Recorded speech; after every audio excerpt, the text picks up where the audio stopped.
What's up? Welcome, guys. My name is Joseph. This is the Footy Foster podcast. This is episode number 1. So, this is basically just going to be a forum for me to discuss and talk about the things that are near and dear to my heart. Could range from self improvement to soccer to just life in general. I don't have any specific plans for what this is going to be, but like I said, just a forum for me to talk about the things that I love talking about. So for today, I'm going to be talking about Arsenal, talking about a little bit of the Champions League action that just happened over the week, in the past 2 weeks, that is, and then the upcoming USA schedule, the last window of World Cup qualification. It's a big one. We missed out on the last World Cup. It's in our grasp to be playing in Qatar here in 2022.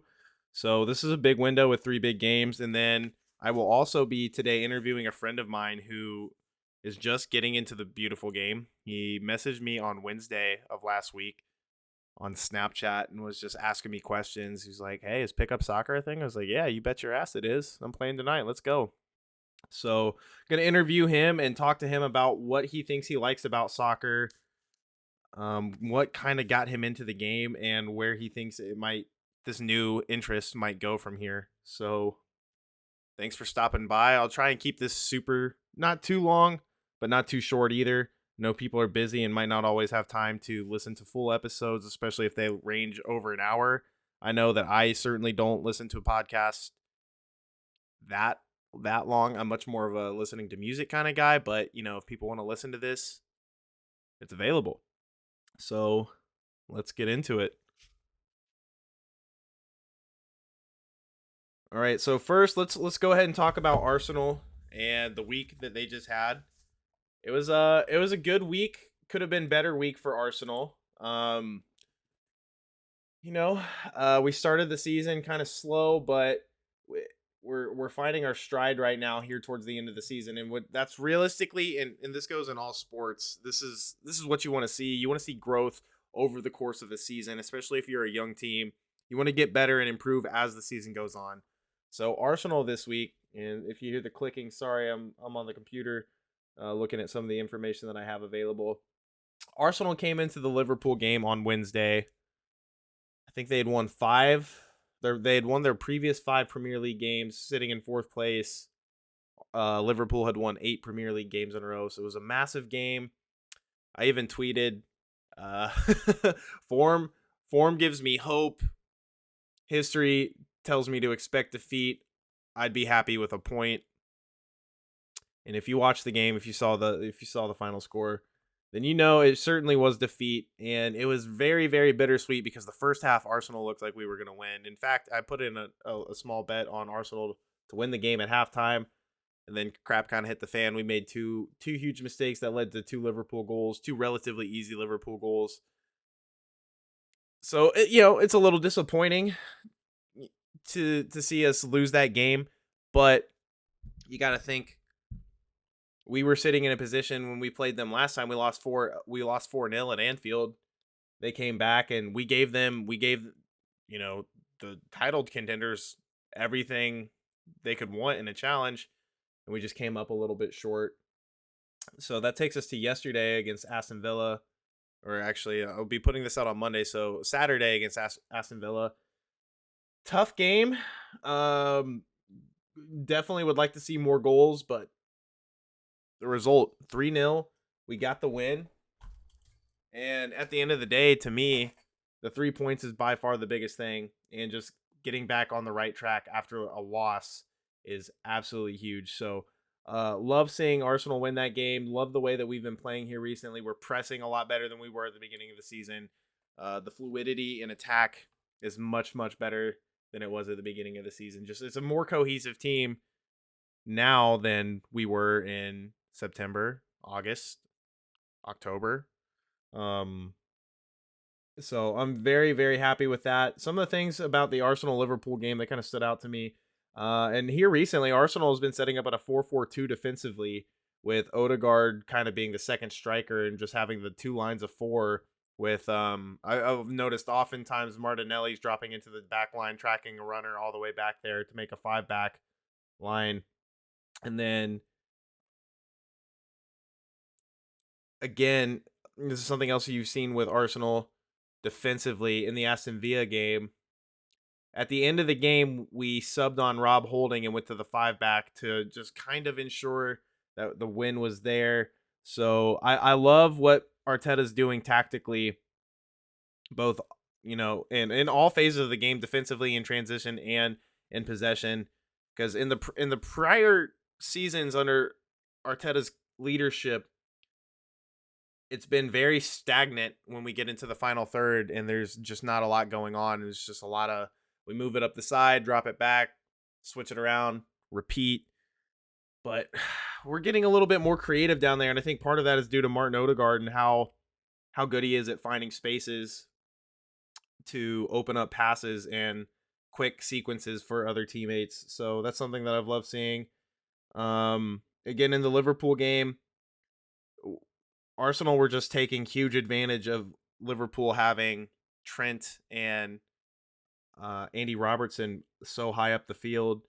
So a lot of times you would see Saka and Martinelli getting in behind and throwing the defensive line for Liverpool out of cahoots. Ultimately didn't lead to a goal because Liverpool is just that good, but it's working, and it's only going to keep working as these young players keep getting better, and especially if we secure Champions League play, we're going to be able to sign Saka. We're going to bring back all the youngsters. Hopefully go and get a new shiny toy to lead the line. So yeah, that's kind of where Arsenal's at right now. Good place being they're in a really good place right now going into the international window. So they won't play again until April 4th. They got Crystal Palace, and really the next 3 games are relatively favorable for Arsenal. Crystal Palace, Brighton, and Southampton. Those very easily could be 9 points in those next 3 games, which would be massive going into the last 2 games of the month, next month, with Chelsea and Manchester United. So love to see us be able to get 9 points out of those 3 games, and then just hope for the best against the bigger clubs. So should be sitting pretty. Arsenal controls their own destiny for top 4, and honestly, a year ago you wouldn't think that we'd be in this situation, but we are, because we backed Arteta, we backed the process and the youth movement, and it's working out, and it's going to continue to work out, I believe. So very, very, very exciting stuff. Next, I kind of wanted to talk about some of the Champions League action, what surprised me, who I think are the favorites going into the next round, the round of 8. The draw has already taken place. Let me pull that up really quick. All right, so we'll start with the round of 16. Bayern 8-2 over Rb Salzburg. I didn't get to watch the second leg, but when I checked the score and saw that it was 7-1, I was like, oh my God. Then I noticed that the final on aggregate was 8-2, and I was like, we've seen that before. Sorry, Barcelona fans. Liverpool, despite losing the second leg, ended up winning 2-1 on aggregate against Inter. City 5-0 against Sporting CP. The big storyline, Real Madrid coming back to beat Paris from 2 down on aggregate. The second half, Karim Benzema hat trick. That was crazy. Absolutely blew my mind to see that. It's just, you kind of had a feeling it was going to come after he scored the first one. He got that second goal, and then you knew that Paris were dead. You knew that it was over even before they got the third. So shout out to Real Madrid, even though they did just get their rear ends handed to them by Barca. But they are in the round of 8. Ajax lost 2-3 to Benfica. United lost to Atleti 1-2. Suck it, United. Juve won Villarreal 4. Gotta feel that Juve really missing Weston McKennie. I don't watch a lot of Juve, but I watch a lot of U.S. soccer, and Weston's the engine for us. I can only imagine that he has the exact same impact on Juve. So they're probably hurting, missing him. And then Lille 1, Chelsea 4, with Pulisic scoring 2 goals and a goal each in both legs. Love to see our United States boys out there performing in the biggest competition in Europe and potentially the world, besides the World Cup, obviously. So from there, that leaves us Bayern, Liverpool, City, Real Madrid, Benfica, Atleti, Villarreal, and Chelsea. Before the draw, I put in order my favorites to win the competition. Manchester City. I think this could potentially be the year that they get over the hump and actually win it. They do play Atletico Madrid in the quarterfinal, though, and that can be a tough team to beat when you play like City do. Simeone knows how to set up and defend against teams that like to possess and hold the ball. City, Bayern, number 2, Liverpool 3, Real 4, Chelsea 5th, Atleti 6th, Villarreal and Benfica in 7th and 8th. And again, like, this was before the draw, so it all kind of comes down to what you expect in the quarterfinal draws. So I put Real ahead of Chelsea prior to, and that's the first matchup that we've got, Chelsea and Real Madrid in the quarterfinals. I think Chelsea can beat them again, just like they did last year. You know, different teams still, but I think Chelsea has what it takes, and I think they've got the depth to really overcome Real Madrid. City and Atleti, even though I said Atleti will make it tough for City, I just don't see City losing at this stage of the Champions League yet. Villarreal and Bayern, I think that one's pretty obvious who you'd expect to win. Bayern, and then Liverpool and Benfica. I'll take Liverpool. So that would give us Chelsea, Man City, Bayern, and Liverpool. And just realize some of my slightly English bias might be coming out here, but those are 3 of the best teams in that are left in the round of 8. So I'll take Chelsea, I'll take City, I'll take Bayern, and I'll take Liverpool. With the Champions League semifinal being either City or Atleti against Chelsea or Real. So that would give us City versus Chelsea, and then Liverpool against Bayern Munich. So that could be a lot of fun. Can't wait to get around to the Champions League in just a couple of weeks. Should be a lot of fun. It always is. So now let's go ahead and talk about the USA March window.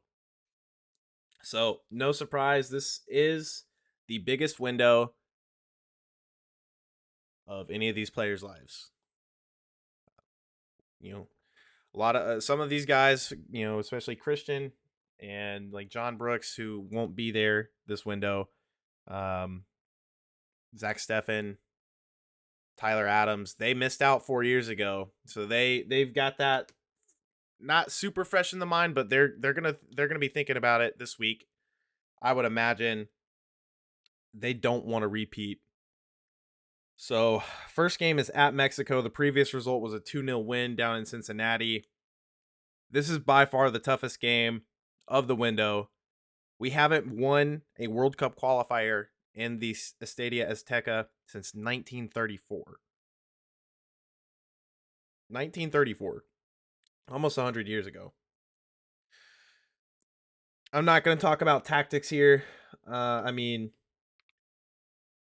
I would imagine that Mexico needs to win. They need to win because it's not a guarantee. They've got Panama and Costa Rica kind of breathing down their necks. So they're going to go for it. We should go for it too and hope for a draw. Next game is Panama, who gave us our first loss in World Cup qualifying. They beat us on their home turf 1-0. This is the must-win game of the cycle. They're not all must-wins because there's enough breathing room between us and Panama and Costa Rica, that it's not going to be that big of a deal if we draw a couple of games and win one. So mathematically, Panama is 4 points behind us. Costa Rica is 5 points behind us. The most that any of us could get out of this window is 9 points. So let's say that Panama and Costa Rica both win all their games. That includes both games against us. That would put them at 26 and 25 respectively. Now, if they both win all 3 games and we beat Mexico, that would be trouble. But here's the thing, they're probably not going to win all 3 games. Costa Rica plays Canada at El Salvador and then against us at home. Panama has Honduras at the United States and then Canada. Mexico has the easiest window out of any of the teams that I've been discussing. They've got us and then they go to Honduras and then they play El Salvador, 2 of the bottom teams in the group. The only team out of these 4 teams that are fighting to get in, US, Mexico, Panama, Costa Rica, the only team that's I expect to get a 9-point window is Mexico. And it's still not likely to happen. Because it's very, very difficult to win on the road in CONCACAF, as we all know. So, Mexico gets 9 points. That puts them at 30. I'm expecting Panama to win 1 game against Honduras and then lose to us in Canada. Costa Rica, I'm expecting them to lose to Canada, beat El Salvador, and then I'm predicting a draw with them. So that would give Costa Rica 4 points and move them up to 20. Panama 3 points, move them up to 20. In that situation, we're safe as it is without even getting a point, which we would be because we would draw Costa Rica. So nothing is a shoe-in, nothing is certain. But this feels different than 2017. It feels a lot different, but the thing is, we got to go have a good showing against Mexico. It's okay to lose that game. We'll still be okay. And then come home against Panama and take care of business. Just get a good showing in Mexico, hopefully get a point, maybe even win. And then we go to Panama comes here, we take care of business. It's all said and done. So, I'm predicting 4 points. I think we're going to lose to Mexico 1-0. Hopefully I'm wrong. Beat Panama 2-0. And then tie with Costa Rica on the road. That gives us 4 points. Moves us up to 25. We are guaranteed to be playing in the World Cup. We can still slide down to 4th place and still be okay. But that's just not a situation that you want to be in. You don't want to be in a situation where you're playing 1 game that's going to determine whether or not you're going to the World Cup. Because then nerves undoubtedly become even more of a question than they already are in competition like this. So, I think we're in a good spot. I'm just very optimistic about this window. I know a lot of people are stressing out because of the roster choices. John Brooks won't be there. Serginho Dest just picked up an injury. John Brooks isn't there. Aronson, it was announced today, Sunday the 20th, that he might not be playing. He got hurt playing for Salzburg today. But, I mean, we got Reyna back. Pulisic's in. We got Weah. Sargent's on the reserve list. So if Aronson's out, Sargent's coming in. I think our midfield group, even without Weston being there, is pretty solid. There's no Sebastian Lletget that we have to worry about. I think we're going to be okay. And I'd rather look at it as an optimist than look at it in any other light. Better to have hope than sit in despair. So, come on, you states. We support the U.S. Am I right? All right. So that's pretty much all I have as far as the things that I wanted to talk about this week. So we'll go ahead and get into the interview with my friend Trey. And I really hope you guys enjoy it. And I hope you guys enjoy hearing about a new fan's perspective. So thank you for listening and enjoy the interview. Start recording. We'll get into it. So, welcome, Trey. Hola. It's a real pleasure to have you here. We've known each other for quite a bit. Yep. Quite a long time. Indeed. Yeah. Back since, 82? Yeah, something like that. 82 at least. What you been up to these days? Going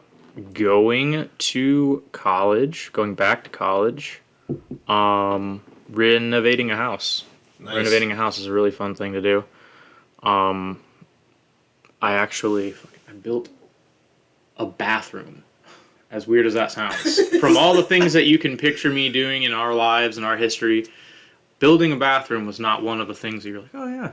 I literally like plumbed it. I went underneath in the basement, like plumbed where the toilet's gonna be, where the shower's gonna be, ran electricity to things, like full out know how to do legitimate adult tasks, and it's kind of surprising. Man stuff, right? And I thought that was far off in the distance. I'm still like mentally 12 years old, but yeah, it's going pretty well. That's cool, man. How long have you been renovating it? We bought it here in like 2 months. We'll have had it for a year, and I renovated it for like the first like 3 months. Then it was winter and crappy, and now I'm going to start, kind of getting back into it. And I don't know if we're going to put it up for sale, maybe rent it, maybe continue living in it for a little while, but we're moving south. Moving south, where are you thinking? Yeah. Weirdly enough, every time I say this to somebody around here, Fort Myers in Florida, but like everybody around here either like knows somebody or... oh yeah, my aunt has a house down there in Fort Myers. I swear, like it's no matter what. I've talked to so many people, and apparently Fort Myers is an area where a lot of people from northwestern Ohio relocate to. But either way, yeah, we're moving south, trying to get where it is a lot better weather. I'd trade a friggin' hurricane for a snowstorm. Honestly, I know that sounds. Knock on wood. I'm gonna go down. You're gonna literally. Oh yeah, 2024. Trey Crick died in a hurricane because I'm gonna get mowed down by the worst one just for saying that. And then you guys are gonna have like, oh yeah, unseasonably best freaking winters and forever. And I'm gonna be down there just getting ruined. But I hope that I'm down there sitting on like my back patio and hearing like tropical birds and just fucking. Am I allowed to cuss on this? Yeah, dude, I don't care. Right it's on. All good. Just sit back and, in the middle of like January, just no shirt, my shorts and my flip-flops, and just relaxing outside and hearing, live birds and seeing leaves on the trees.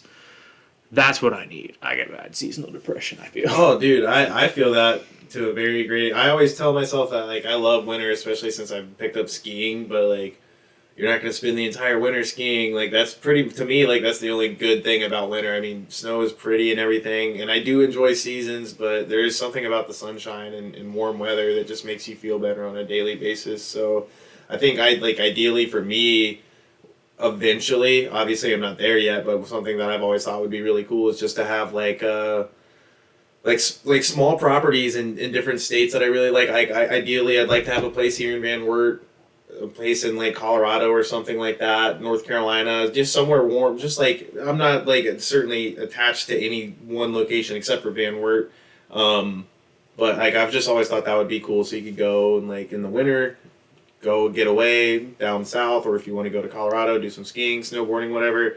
So I've always thought that would be really cool. I've never been to Fort Myers, but I've heard good things. So it's like just south of Tampa. It's kind of like the opposite side of, not kind of, it is the opposite side of Miami, just a little bit above it. I think like Naples is basically like Miami and across, and then Naples up to like Fort Myers is pretty much the next cluster right above that. So it's on the Gulf. I feel like that might be a little bit shielded from, not even hurricanes, but just maybe more constant winds. I guess, if that makes any sense, just not coming off the entirety of the Atlantic Ocean, just a little bit protected, but... Yeah. I haven't been to Florida since I was like 3. Whoa. So it's not even a trip to Florida that I actually remember. It's just I know for a fact that I went to Florida when I was 3, Right, yeah, you have pictures. My parents told me. But no, I actually, weirdly enough, I think maybe last year... Yeah, last year, I took my stepbrother, his mom lived in Florida, in Miami, and he's like, I'm moving in with my mom, and he was going to ship his car down to Florida, and then he was going to fly. And I'm like, why don't you just drive your car to Florida? Like, what? And he's, that is kind of humorous to me as well, but like, he also has like driving anxiety, so he was like worried about doing it. Yeah, he didn't want to do it by himself. you know, and he's like 20, 21, but he wasn't like one of those 16-year-old take my friends everywhere drivers. He was like an 18, 19-year-old, go get your license afterwards, and then like free, like just sometimes drive. Not really like an everyday scooting around town kind of driver. So he wasn't really ready for driving down to Florida. Either way, I offered to do it for him. Yeah. And instead, this is the funniest part, I honestly thought that I was just going to drive it down. It was just going to be me. And I was just going to drive the car down and just relax, I guess, on a mental drive that's like 19 hours from here to Miami. And the day of, I realized that he planned on riding with me. And I thought he was flying. Like, he told me, he's like, I'm going to fly and ship my car. And I'm like, you don't have to ship your car. I'll drive it down there for you. And all you'd have to pay is, like, for me to fly back. And you're good. And he's like, oh, okay. That's a great idea. And then we get to the day of, and I'm, like, getting ready to do that. And he's like, all right, guys, I'll see you later. I'm like, wait, he's coming with me? Which is cool and all. He's just kind of, he's different. But we do get along. So it wasn't bad or anything like that. It was just not what I was expecting. Yeah. But I drove it down one direct, like... Just one shot? Yeah, we stopped at gas stations a few times. No stopping for sleeping or anything? Nothing. Obviously, you had to stop and get gas, go to the bathroom and all that, but... Ate some food, and at like 4 in the morning, I was like pulled over on the side of the road in like northern Florida, like throwing up. Because I don't know what... I might have ate something, or I was just on the side of the road throwing up, and I'm telling him like, hey man... You're going to have to drive a little bit. It's 4 in the morning. There's nobody on the road. All you have to do is hold the wheel straight and go down the highway while I, like, hold my head out the window and breathe. And he couldn't do it. Oh, no. He refused. He's like, I'll pay you extra. Please. Like, I can't do it. And I'm just like, oh, my God. So I drove, like, with my head out the window, like, halfway about to puke, all the way to Miami. Like, literally a 19-hour drive. Plus stopping, so it was like 21, 22 hours of just being awake. Did you, like, stay for a couple of days or something just to, like, recalibrate your the body? Or did worst you just, part, like, fly man. right back? That's the worst part. So, when I was up in Ohio, I was thinking, like, I don't want to, like, this is Cole meeting his mom for the first time since he was, like, 3 or 4, like, so it's like a long history with their whole family that I don't know because he's my stepbrother, but like, so this was his like reuniting with somebody who basically he doesn't know, and they had been talking back and forth and everything, but I just didn't want to be there for that whole like, yeah, we're meeting each other and bonding for the first time. Like, I didn't want to be there for that. Yeah, I was like, I get that. I'll leave you guys to do this. I'm just delivering the car. Nice to meet you, Cole's mom. I'm just going to get on this taxi, an Uber, not a taxi because it's fucking 2022, but I'm going to get in this Uber and go to the airport. And I went, like, I mean, I delivered him. I laid down. I had like an hour and a half to like just lay there. Because you can't sleep when you're about to leave and go. I walked from where we delivered him to. Like, I walked 2 blocks and was at the ocean. Saw the ocean. Was like, okay, I see it. Walked back into the house and just tried to crash. Couldn't crash. Laid there for an hour and a half. Get up, get in a guy's cab, go to the freaking airport, fly back, fly to D.C., then fly to... I don't know, like Columbus or Fort Wayne or wherever the heck I was. My mom picks me up.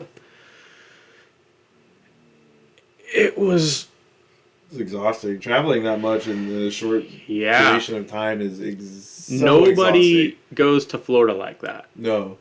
So yeah, I really, really wish I would have just like even got my own hotel somewhere else, like for 2-3 days. But I didn't. Oh well. Yeah. But I will say that it was in the middle of the summer here. So less like of me was like, stay there, man. You know, if it was like friggin' 8 degrees here, I'd probably not want to come back. Completely get that. Right. Completely get that. So you were in Florida when you were 3 and don't remember it. Yeah. And the last time I went to Florida, I didn't even have enough time to remember it, really. Same. Basically, same thing. Well, I'm sure you'll get down there eventually. It's I'm sure it's a great place to live. I think I've got family who live down there and have lived down there for a while, but I've never gone to visit because I'm an asshole. So. Well, that's an excuse to visit now. Yeah. To try to mend those bridges. Hey, distant family, I'm sorry about this. Let's try to vacation. There's nothing for me to even apologize about. I mean, it's just go hang out in Florida though. That'd be like, if that's what family in Florida's for. Yeah, I know, but we'll see. Maybe. I feel like I've got a cousin who was in the Navy for the longest time, and he's about my age. And I feel like we would get along, but like there's just something inside me that's like I don't know if we'll like really get along, and like, or if it'll be awkward at all.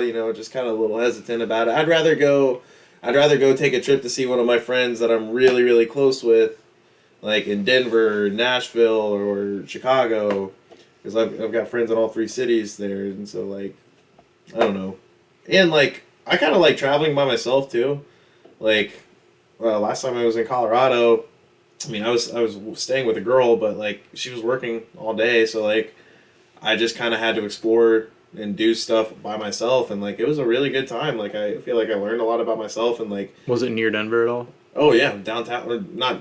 She doesn't live downtown, but I spent a lot of time in downtown Denver. Downtown Denver is the cleanest, most active downtown there is. I swear. Even when it was 10 degrees, like every single day that I was down there, it was really cool. Like the Friday that I was down in downtown Denver, I did an urban hike.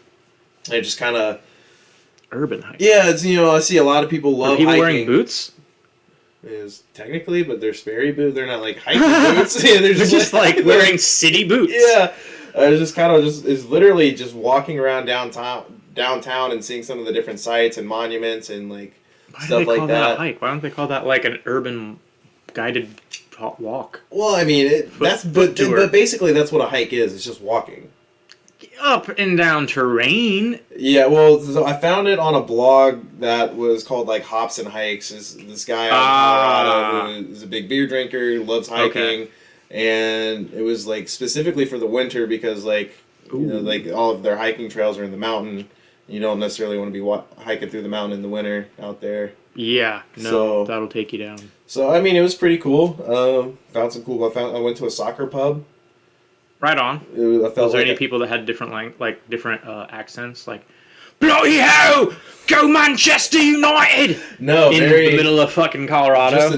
Just a bunch of Yanks, man. Just a bunch of Americans pulling for different teams. I went there 2 different days. There were Champions League games on, and there were a bunch of Chelsea fans there watching the Chelsea game. And Christian Pulisic scored a goal that day.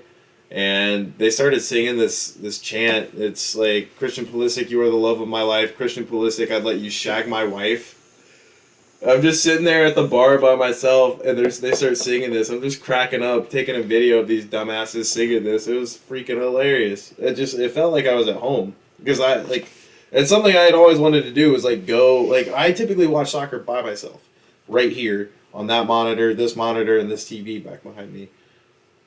That's how I watch soccer, so I was That's dedication. Yeah, I was like, this would be cool to actually go and watch soccer with a bunch of people who actually love the game and do this semi-regularly. So it was cool. Denver's a cool city. So, I've been there twice. It's amazing. I love it. I just wish that, every time I've been, have you been there in the summer?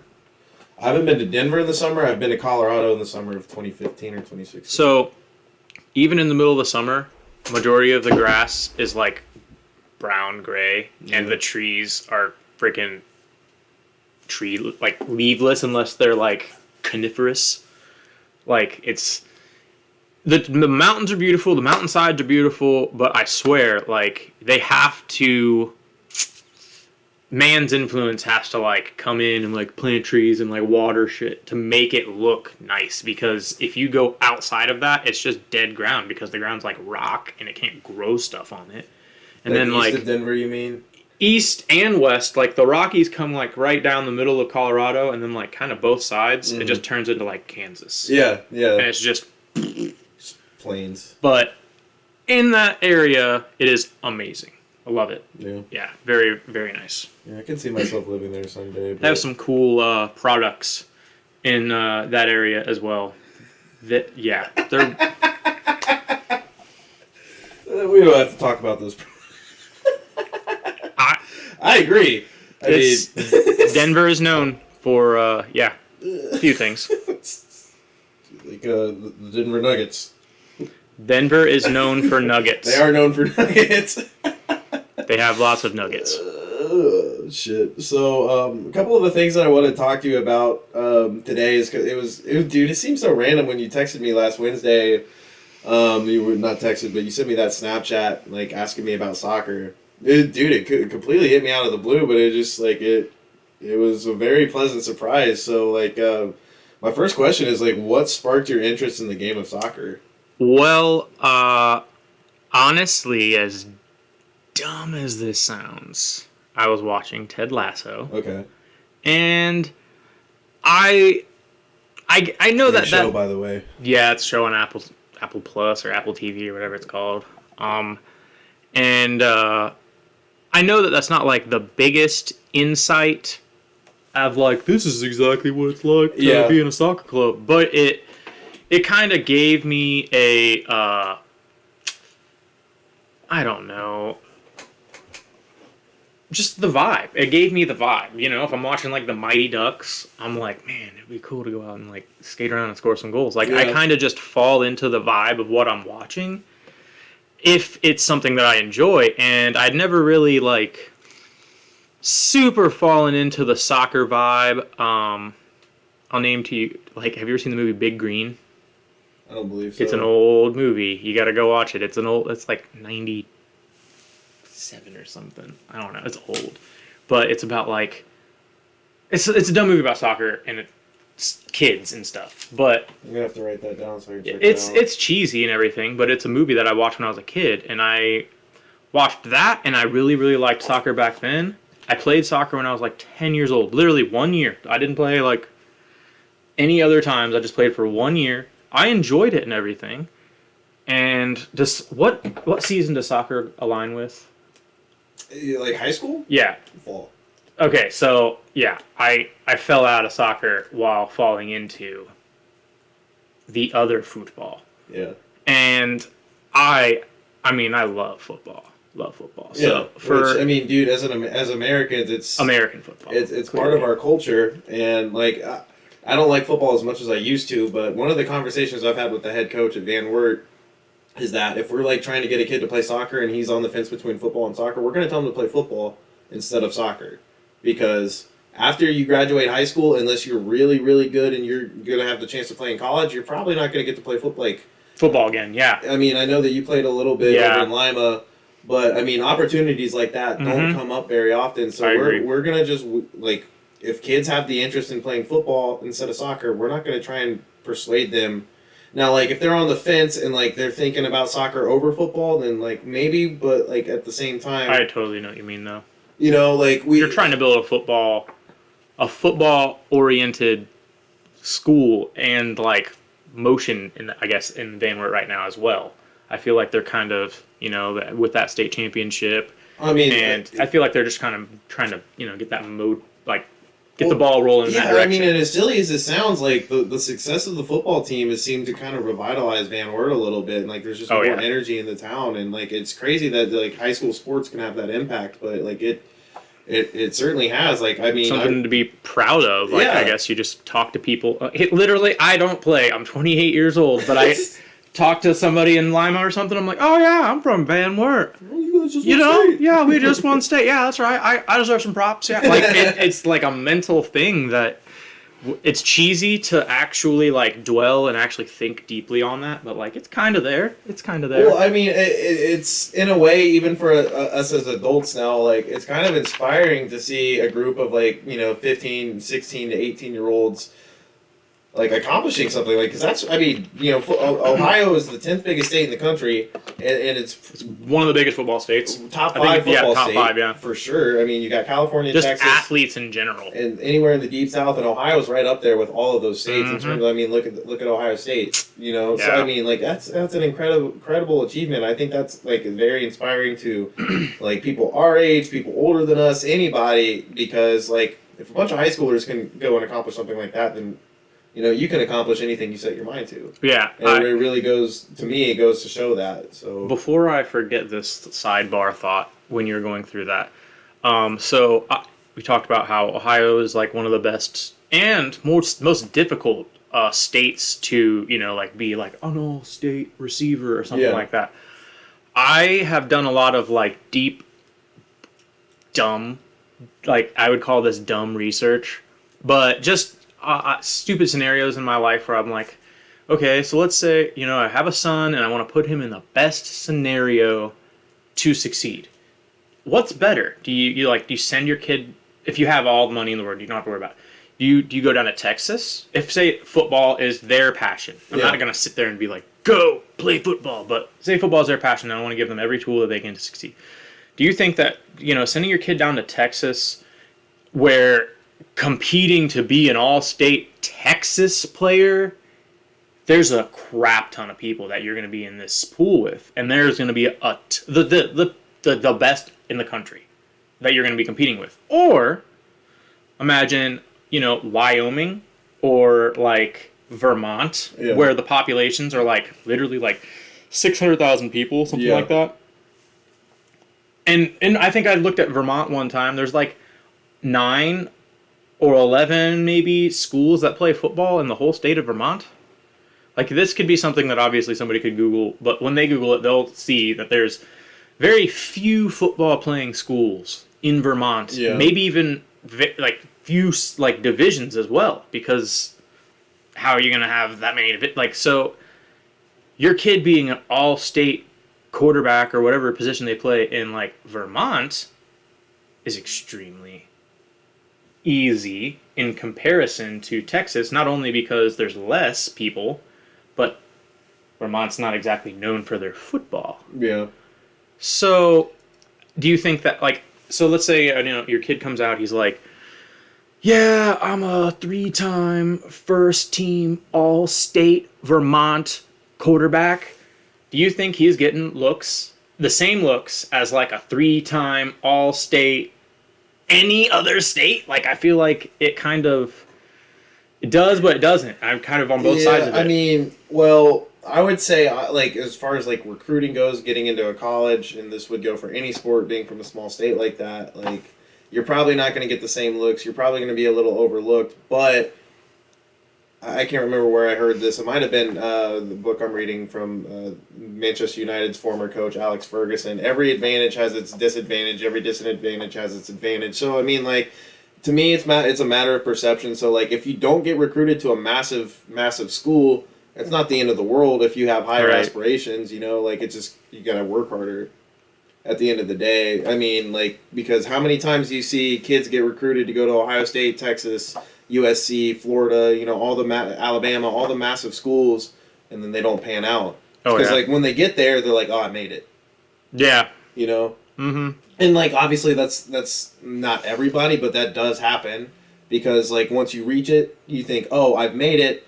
I'm a shoe-in for the NFL," and they like their work ethic's strong. I feel like a lot of the times it's those people that came from a small town, and then they make it to Columbus for their Buckeyes, and that's like something they can go back to their small town with for the rest of their life. They get the 4-year degree, they play a few minutes or whatever. Yeah. Go back to their small town for the rest of their life. They're awesome. Yeah. Everywhere they go until they freaking die in their small town, they're going to be cool. But I feel like you said, I feel like that they kind of give up. Not like you said they give up, but like you said, it takes a lot to continue. And I feel like city people that are in gigantic environments and face really big opponents and then take a small step to the next step and a small step to the next step, I feel like there's a higher percentage of people in those categories that succeed. But when you take huge steps, like you said, people feel like they made it. Yeah. You know what I mean? Well, I mean, partially it just kind of comes back to what you want, too. Because, like, let's take somebody like Joel Penton, for example. I don't know if he had any desire to play in the NFL. I mean, I'm sure that he could have, potentially if things went differently for him. Maybe. But still, to me, the fact, like, that he was from this tiny-ass town and, 11,000 people. went. They didn't win state, but they were the runners up his senior season there, and then he ended up at Ohio State. Like, there are very, very few athletes from Van Wert, from our high school specifically. I know there's that Etzler kid that's going to OSU right now for basketball, but like that doesn't happen very often here, and like he's still. I have no way to know that he's happy or not, I see his posts. The Ohio State kid. No, I'm talking about Joel still. He's back here in Van Wert, isn't he? Yeah, I think so. I think he's like maybe. He's got a locker in the YMCA locker room. Yeah, I think that's a lifetime like retirement thing. I don't know what that would really call that. As funny as that sounds. I need one of those lockers. I'm tired of using the daily lockers. I'm gonna get my stuff jacked. Yeah, I mean you can bring a lock in with you. I need to go get one. But yeah, they do have those permanent lockers in there, and they are cool. And as funny as it sounds, I was literally told, like it was like a joke. But when I was, I don't know, maybe like 17 or 18 years old, and I'd play noon ball all the time. If I had like a really good day, they'd be like, "Hey man, you're a few points away from getting a locker. You keep it up." And like the next day, I have more than a few points, and they're like, "Yeah, you're almost there." I'm just like, When do you think I'm gonna get there, guys? Not quite, but I'm telling you, maybe tomorrow, maybe next. It was a joke for a little while. That's funny. So what did you think about playing last Wednesday night? Soccer, that is. He came and played indoor with me over in Lima. I had fun. I think he scored on me too. I very much enjoyed playing soccer. That's cool. Hang on. Difficulties. Timeout. For the recording. Very much I dropped enjoyed the camera. playing soccer. Barely been this way. This way I go a little bit better. I need to be closer towards me so we can both get in here better. All right, so you No, I had a really good time. Honestly, so I watched the Ted Lasso. I was like, yeah, I got the vibe. I really wanted to. I'm also extremely physically competitive. Same. And I really, really I love any chance to actually play a real sport. I mean, like, some things are just wastes of time, but I'm not going to elaborate on what I think and what I don't think, but like, but real sports, in my opinion, I love to play basketball. I love to play football when I have the chance. If there were people that would get together and play baseball, I would love to play baseball. I would love to play hockey. I've always wanted to be in a softball league. I love softball, but I don't like the fact that they do this little bullcrap slow pitch, and I don't like when people like old personify sports. It really aggravates me because I want to play real football, basketball, baseball, soccer, hockey. Like, I want to play that forever until I literally can't. Yeah. I hate this, like, let's play cornhole and let's play this. And, like, I want to go play pickup basketball. Sit your fucking kids down and let's go fucking play. Yeah. Like, I hate this shit. Everybody just, you get to a certain age and everybody just slows down and, no, I'll have to change and I'll get all sweaty. And, yeah, I'll do that. I'll be fucking 45. Like, when Tom Brady, I literally look at him and I'm like, if he can get tackled by 300-pound professional defensive linemen right now, obviously he has to be in great shape. Not to mention his actual, like, diet and the workouts that he's, like, scientifically, planned out for himself. The guy has to be in great shape. So I have to have at least some chance of lasting that long, at least because I'm not, taking as many hits as him, doing as many things as him. If I just, like, sporadically do this and that and this and that, I should last forever. Yeah. I mean, we've all seen these noon ball dudes that are freaking 50, 60, 70. Yes, 70. And they come in and they give you the post moves like you've never seen They have old man freaking tactics where they, like, get you on some weird stuff and hoist up an underhand on you. They slow the game down intentionally, and then they beat you with their brains. It's weirdly beautiful. Speaking of Tom Brady, he just announced that he's coming back, right? Yeah. The day before that he announced he was coming back, he was at the Manchester United Tottenham Hotspur game in Manchester. Talking about Cristiano? Yep. He watched Cristiano Ronaldo score a hat trick, and then he was up in the press box with their old coach, who I referred to earlier, Alex Ferguson, and he was having a conversation with him. Next day, he unretires. Also, Ronaldo's 37. So I feel like him watching Ronaldo do that is kind of like, it was like, fuck. I'm not done yet. Yeah, he's competitive, and he obviously loves that, like, in the locker room vibe, and I bet he probably, he definitely retired for his family, not for himself, and I feel like he kind of got to the point where it's like, you know what, I'm gonna have 60 more years, 40, however, but he's gonna live to be at least 100. Yeah, so and he's probably gonna look about how he looks now when he's 100. So 60 more years plus after he retires, he'll have with his family. Yeah. He'll have all that time. Like, why would you cut something short just because, like, oh, I'm gonna have fun with my 7-year-old son? You can have fun with your 8-year-old son. Like, I get it. You're not going to be there for a lot of things when they're that age, but you're still going to be there for a lot of things when they're that age. Like, yeah, because you're going to be there for a lot. The schedule of an NFL player and like most professional athletes, it's not like they're putting in 40-hour work weeks. No, like, and he can bring his kids anywhere. Literally their job is just to maintain their bodies, take care of their bodies, go to practice, and then like for soccer specifically. Most soccer clubs over in England, I would assume here in the U.S. too, probably get done like with practice around midday, maybe 2 o'clock. And so, like, you imagine, like, you get up at like 6, 7 o'clock. You're done with your quote unquote work day by 2 o'clock. I mean, you still got several hours in the afternoon and in the evening to spend with your family. And I mean, especially as his sons get older, he's just gonna, he's probably gonna be more involved with them. And like, I'm assuming that they're gonna pursue football because that seems to be how the kids of professional athletes, they kind of like to follow in their father's footsteps. And he could be a truck driver that works 80 hours a week and doesn't see his kid that makes $80,000 a year, which is fine for those people and they make it work and stuff. But like, I'm not gonna sit here and act like this man's like giving up his life with his family for still playing one more year. I really just don't think that's the case. Yeah. So, do you ever see yourself kind of paying more attention to soccer than any of the other sports? I know that you're a big basketball and football guy. Who's your football team in the NFL? Obviously, you're a Buckeye, right?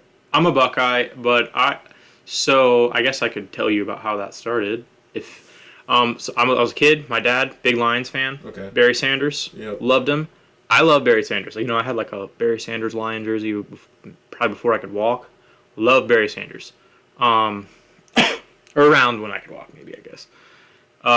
Started getting old enough, 5, 6, 7, where I could like watch the games and kind of pay attention. Mm-hmm. And I come to realize, like, geez, the Lions suck. Like, Dad, what the heck? You're a Lions fan? Like, I obviously before that, you're whatever your parents are. And a lot of people just follow it. Yeah. All the way through adulthood, just sail on through. Me with North Carolina. I mean, like, I lived in North Carolina for 5 reasons. Other than, like, the fact that You say 5 reasons? Meaning 5 years? I lived in North Carolina for 5 years. Like, but besides me living there for 5 years and my dad's being a North Carolina fan, there's not, like, I didn't go to UNC. Obviously, I wanted to. I couldn't get in. But you're allowed to have, your allegiance. But, so, Lions, didn't like them. And I was, like, kind of, like, watching and trying to find out who really was good. And this was the time when John Elway was balling it up for the Denver Broncos. Okay. So, at a young age, I declared myself a Denver Bronco fan. Fair. Yeah, and then... Well, fuck you then for 2015. Yeah, well, I mean, we needed that because it was an embarrassment when we played the Seahawks, so we had to have one of those 2 Super Bowls. Yeah, we might. I watched that at the Old South. Short. This is bringing up a bunch of emotions from 2015, Joseph. I was clinically depressed for about 2 months after the Super Bowl loss. Cam Newton was too much of a bitch to jump on the fumble, so I don't know. This might be it, folks. I literally watched that by myself at the Old South. I was just sitting over there in the corner, just with my Dr. Pepper, literally at a bar. Dr. Pepper just quietly watching a shitty TV that probably doesn't even have an HDMI port. Probably with some freaking... Yeah, either way. Yeah, and I watched that by myself, and it was great. The only thing about it is I truly didn't like the Peyton Manning saga as a Bronco fan because loved Tim Tebow. The guy absolutely won games. Like, I don't care if he's back there throwing like this. Don't give a shit. If at the end of the regulation there's a on the fucking board, I don't care how he did it. So I'm sick of people, but his throwing motion... Oh, wait, he's left-handed. His throwing motion sucks, and he can't be a NFL quarterback. I don't care if there's 2 running backs back there. The whole game, if you win, it's all that matters. And he won games. He beat the Steelers on 1 throw in overtime in a big freaking playoff game. The guy won games. That was to Demaryius Thomas, wasn't it? Yeah. R.I.P. Yeah, R.I.P. Yep. Yeah, that's true. I forgot about that. I'm pretty sure. Pretty sure it was. But, yeah. So, Broncos fan. NBA. For the longest time, I was just a follow LeBron fan. Yeah, one of those. Yeah, I mean, I don't have really an allegiance. I'm not a Cavaliers fan because I'm from Ohio. Like, if anything, I dislike the Cavs. They kind of suck. Like, as an organization, right now they're doing pretty well with, like, their young stars, but I just like watching players in the NBA. Yeah, that's more or less how I've always been. I mean, like, if I had to pick a team, I'd pick the Hornets, but honestly, I've kind of got an allegiance to the Warriors, too. A lot of people are going to hate that, but I like watching good basketball, man. And when the Warriors started to take over the NBA, it kind of, like, recaptured my love of basketball. Just like, dude, like it's not like I was like about to fly to Oakland and celebrate with it when they won the championship and go to the parade and all that, but like, dude, I just so much enjoy watching Clay and Steph, and when they had KD, that was magic on the court. Absolute magic, man. You can't disagree. I just felt like it was disrespectful kind of to like each of their own. And the Warriors, like, I don't know, like, integrity. Like... What, picking up Kevin? Just being that good and thinking that you needed more instead of just, like, wanting to be competitive. So, like, the Warriors' point of view, I get it. Like, Kevin becomes available. Obviously, you want to pick him up. Yeah. But, like... Every time you win, if you would have won like 6 rings in a row, people would just like asterisk the shit out of them because they're like, this is so stacked. They didn't let freaking Chris Paul play with Kobe Bryant. That's 2 people. Yeah. But they let this happen, and they had Draymond Green, mind you, who is I don't know if he won Defensive Player of the Year, but he certainly has. And I'm pretty sure he might have been an All-Star once or twice, maybe. I'm not sure, but definitely all NBA. Well, I mean, there are a lot of people who like Draymond doesn't get his due credit because obviously he's not the scorer. I hate him, by the way, but as a person, but not as a player. As a basketball player, the intangibles, the intellect, just his knowledge of the game and spacing and everything, defensively, I mean, like, he's just one of the best basketball players that's ever lived. Draymond Green? Yes. Did you say one of the best basketball players who's ever lived? Yeah, I don't think that's a stretch. I mean, like, but because people in sports... How many is in the category of one of the best of all the, like, top 10,000 in history or top 500? I mean, there are only probably been, like, 8 to 10,000 dudes who've ever played in the NBA. He's top 100, for sure. Dude, Draymond Green is top 100? Like, here's what I say. Because people in sports... have a tendency to gravitate towards those who are really good at putting points on the board, and that's in soccer, that's in basketball, that's in football. That's because like he's probably averaging 15, but he averages a lot of rebounds and a lot of assists. He's a good B player. He's a B player. Yeah, but he's going to be a Hall of Famer. 100%. I think he'll be a Hall of Famer, but the NBA's there's not an NBA Hall of Fame, by the way. It's the Basketball Hall of Fame. It's Basketball Hall of Fame. Oh. It's for all, it's like Harlem Globetrotters and like people from the freaking Monarchs from back in like 1906 and stuff. I don't know, whatever. But it's So it's pretty easy, not easy, but it's a lot less difficult to get into the Basketball Hall of Fame. Like the NFL Hall of Fame. Yeah, or the MLB, which is killing people these days.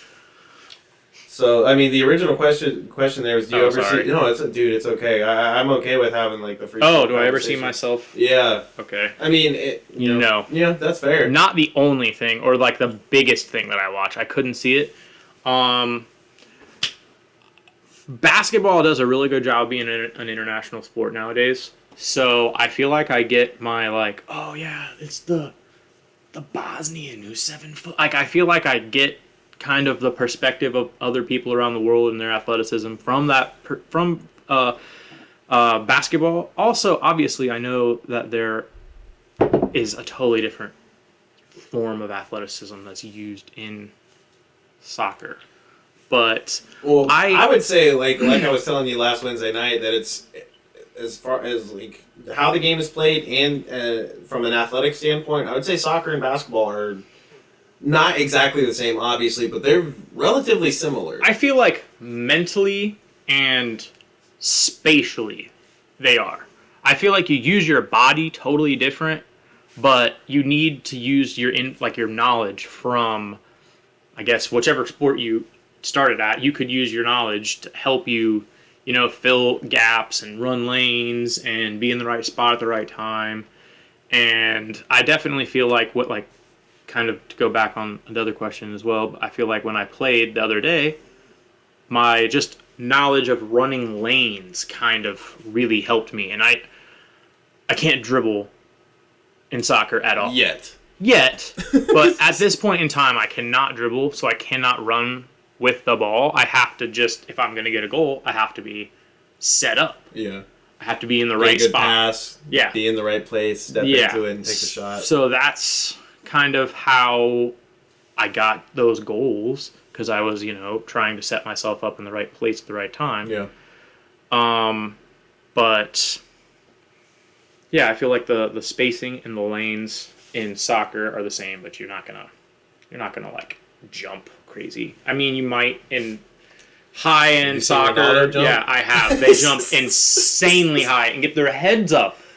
And have their feet not only that, but like they have to head the ball back down because otherwise it's just going to go over. Yeah, so I can't imagine where his hand's at on the rim. Like, but if he tried to dunk, he'd probably have it. It'd be awkward for him. He'd look weird, maybe, and go up and like it wouldn't be fluid. Maybe it would, but I feel like most likely like the muscles and the athleticism things that he's trained into himself aren't going to translate I don't think he would be able to dribble with his hands very well. I don't think he'd be able to, like, have the footwork of doing weird things while dribbling because he just didn't care about that. He's making $40 million a year kicking the ball around, which is cool as fuck. And I respect the shit out of that. I definitely concede. I think that means what I'm trying to say. Like, I give up my own. Yeah. So I concede that our perspective in America is kind of weak on the soccer internationally. Like they're soft or whatever. Yeah. So I try to sit there and think to myself, like my perspective is definitely wrong because like most of the world disagrees with me. Yeah. Well, and like to a degree. There is, there's a lot of flopping in basketball. It happens in soccer. Oh my God, soccer flopping is embarrassing. Well, yeah, it is, but like part of the reason there are a couple of things I have to say about that. Like one, referees do not blow their whistle. Yeah, and so it depends on which referee in the game. So like you kind of have to manufacture it and like get the ref's attention because there are 22 players on the field and he can't see everything at once. So is there only one? Is there only one in soccer? Official? Yeah. There's a main official that's actually on the field, and then there are two sideline officials that are like looking for offsides and fouls like close to the sideline. Then there's a fourth official that's at the midway field or midway line on the touch line that kind of. Can any of them call all of the things? It's typically the main official, but the sideline officials do have like the two sideline officials. The second and third officials have the capability of calling fouls too. So, and they all are like talking to each other the entire game. Yeah, with the microphone and everything. The flops in soccer are... and like the other side of the coin is that like we played for an hour and a half, 2 hours on Wednesday night. If you kind of sell something a little bit, obviously we don't have officials over there or anything, but like let's say you're running full speed down the field and somebody trips you or like kind of pushes you a little bit, are you going to get up right away after that? Because I mean, you were in a dead sprint, you got knocked over, and you're on the ground. Are you going to get up right away? Probably not. Depends on how bad I want to score right then. Yeah, it's situational. But like I always every time I'm in those situations, it just kind of takes me a second to compose myself and get back up. But again, just kind of depends on what's going on. I was gonna say if I'm like it's like a one-on-one scenario, and I don't know. I feel like maybe my pride would be hurt that this person knocked me on the ground, and I'm gonna let them feel like they hurt me. Like, are you fucking kidding me, you little bitch? You can't fucking hurt me. That didn't hurt.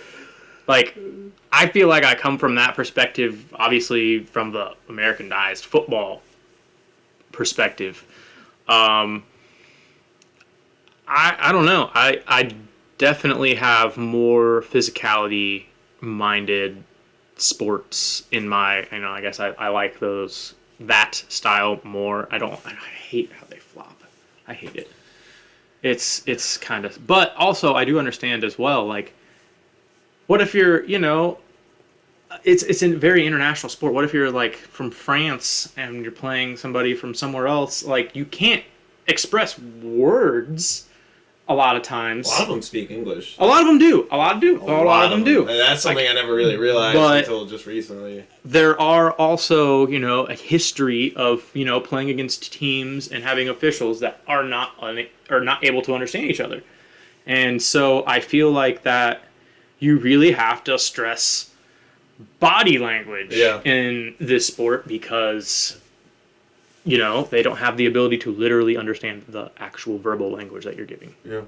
So you told me this the other day to an extent, but I also wanted to bring it up on here. So who's the team that you said you're going to kind of follow in professional soccer, and how did you make that choice? How do I pronounce it? Like Bayern? Bayern? Yeah.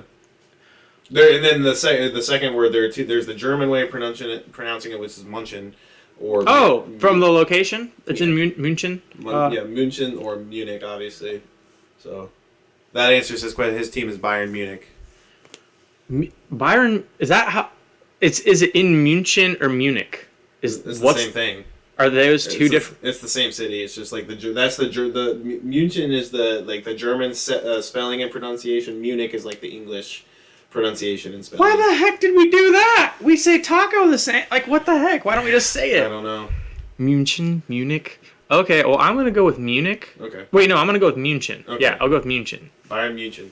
Okay, but I'm very much German as far as heritage goes. I don't know, I wouldn't call that like ethnicity, but like my ancestors hail from the German region. Your lineage, we'll say. Yeah. For the most part, obviously everybody has a little bit of something else here and there. But for the most part, German. And I feel like, soccer and or football are, I guess, international, obviously. And I, coming from Ohio, have a lot of pride. Like I told you the other day, I have a lot of pride in the state of Ohio. A lot of people don't, which is annoying to me, but... It's always the people who... Like, something I've noticed here recently is that there are a lot of very successful people across all sorts of industries that are from Ohio. And part of that is because Ohio is a big state, but the other part of that, I think, is that there's not that much to do in Ohio compared to some other states, like California, for example, or even, southern states that have beaches and everything. So, like, a lot of people in Ohio, like, feel like, oh, I've got to get good at something and then go somewhere else. Like, you see, there are so many professional athletes. We've had so many presidents, musicians. We've had the most presidents. Yeah. I mean, you name it. Like, I'm very proud to be from Ohio. I don't claim Ohio as my and first the best state. athletes, like you said, yeah. Two of my favorite rappers are from Ohio. I mean, one of them's relatively underground still. Cal Scrooby, what up? Machine Gun Kelly and Kid Cudi. I'm not a big Machine Gun Kelly guy. Those are just two that I can think of. I love Kid Cudi, man. I love Kid Cudi. And it's like, there's just a lot of talented people. So, like, Ohio, I'm very proud to be an Ohioan. So I'm right there with you. Born in Columbus, lived in Ohio. I mean, I moved out to Kansas for 1 year and back in 2nd grade, which is a weird side story. But Ohio, whole life. Proud of Ohio. You know, like I said to you, your friends go to Ohio State. My mom went to Ohio State. My aunt went to Ohio State. I'm in a program right now that ends my degree at Ohio State. Do I play for any teams? No. But am I proud that a lot of people from where I'm from end up there and achieve a lot, and a lot of the times in athletics? Yeah, I'm proud of that. And weirdly enough, this is like strange, but when I went to Alabama a few years ago, it was right after we beat them in the national championship. Yeah.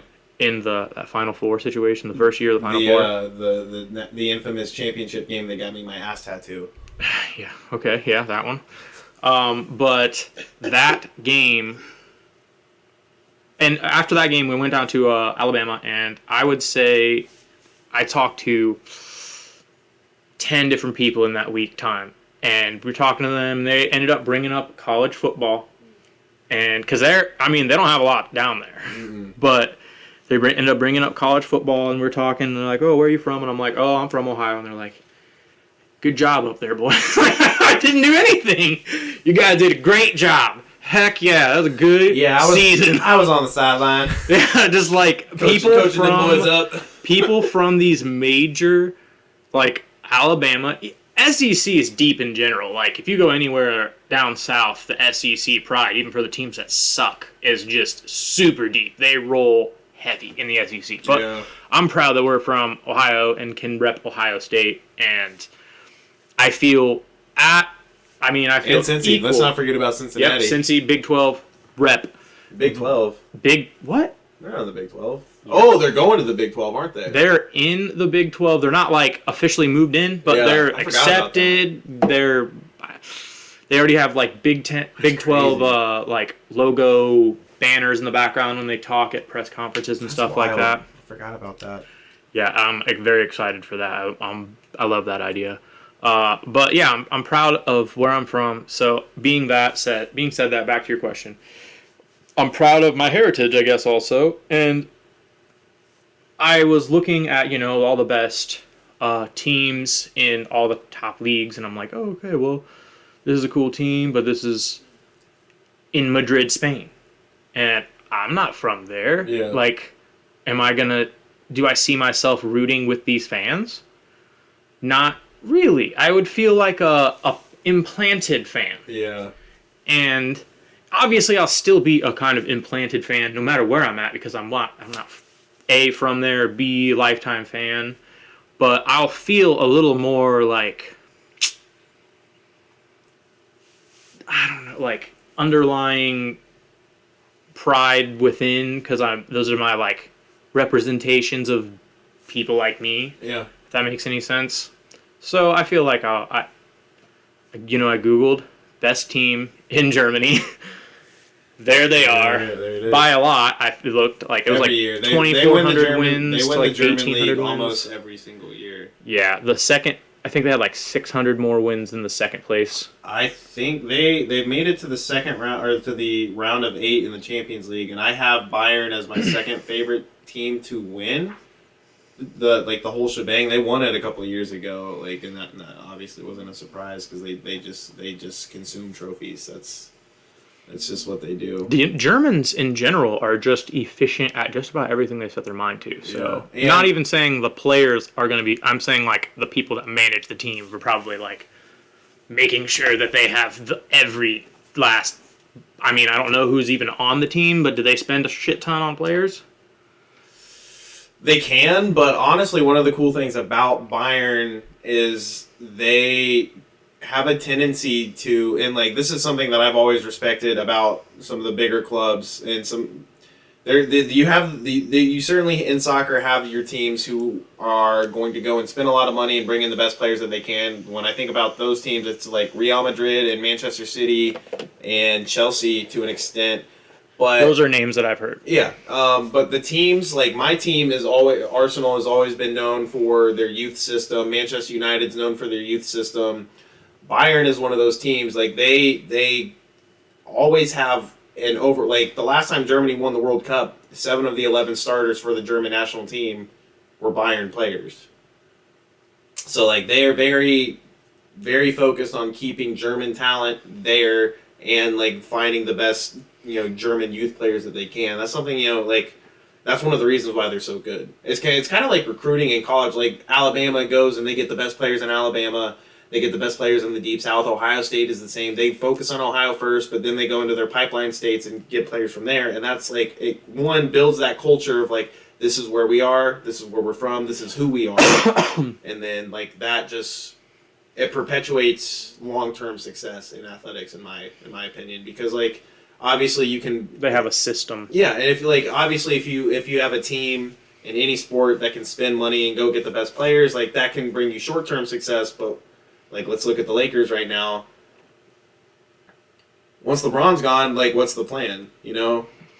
So what's the plan with LeBron? Yeah, and another thing that's cool about being like you choosing Bayern, I can't say this for sure, but like, so when I was down in Nashville last weekend, my buddy Sean Miller found an Arsenal bar for us to go to. Arsenal's one of the biggest clubs in the world. I'd say Bayern's probably a couple steps above. Didn't they just get moved up, or they're about to get moved up? They're not even in the top league. Arsenal? Yeah. Question mark. We're in the Premier League.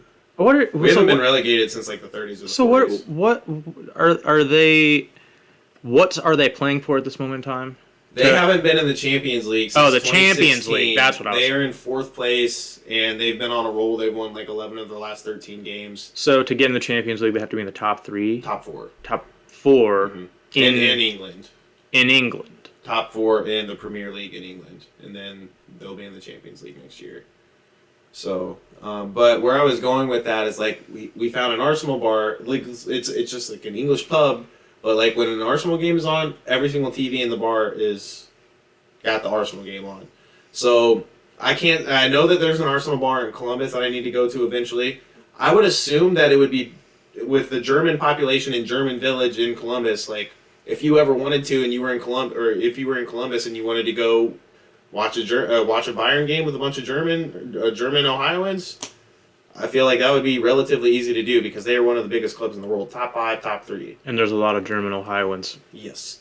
That's where I was going with that. So That's something that you could be thinking about and trying to do sometime because did you say you got a shirt or you bought a jersey? Yeah, I ordered a jersey that says my last name and number 1 on the back. Nice. Yeah, so I don't know who number 1 is, but their goalkeeper. You're done now, buddy. Most soccer used to. It's not quite this way anymore, but like the starters would wear the numbers 1 through 11, and the number that you wore kind of determined what position you were. 1 is a goalkeeper, 2, 3, 4, and 5. In England specifically are defenders. 6 is a midfielder. 7 is a winger. 8's a midfielder. 9 is your striker. 10 and 11, or 10 is like a central midfielder or a winger, and 11's an outside attacker as well. But it's not quite that way anymore. It especially because like that's one of the cool things about American sports is like people just wear a number because it means something to them. So soccer's kind of getting that way now. But I do like seeing like Christian Pulisic. He played for when he moved to Chelsea from Borussia Dortmund, the second best team in Germany. He was given the shirt number 22, and then before last year started, he was given the number 10 jersey, which was like a pretty significant thing because it was like that's a coveted number of a jersey to have, and like it's his now.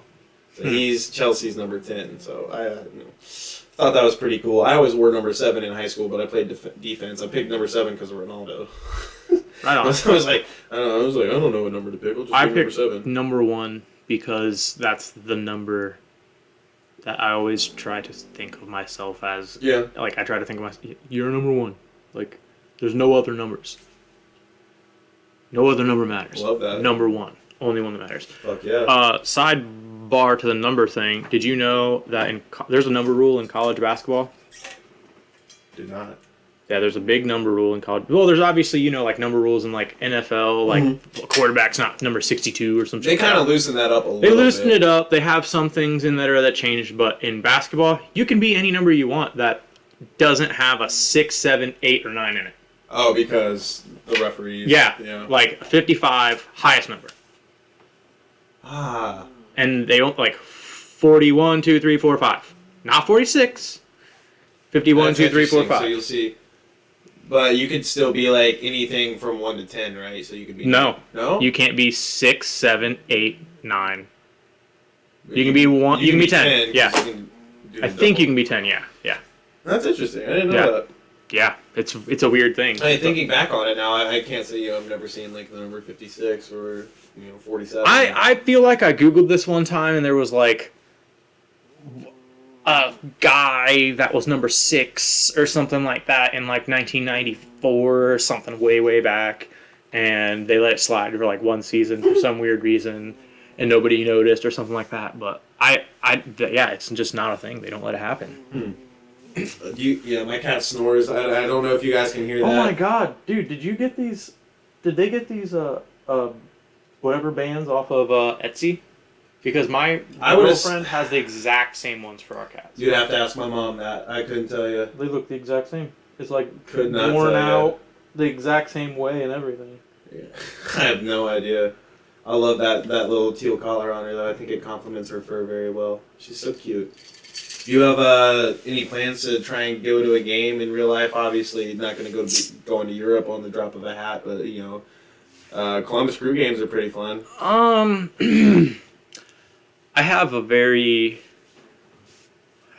don't have a very good perspective of, if that's the right perception. I don't have a very good perception of MLS. Yeah.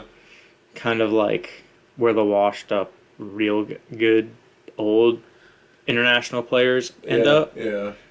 In their twilight years.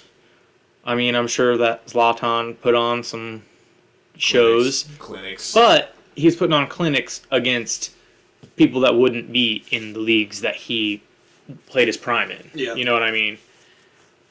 It's cool and all.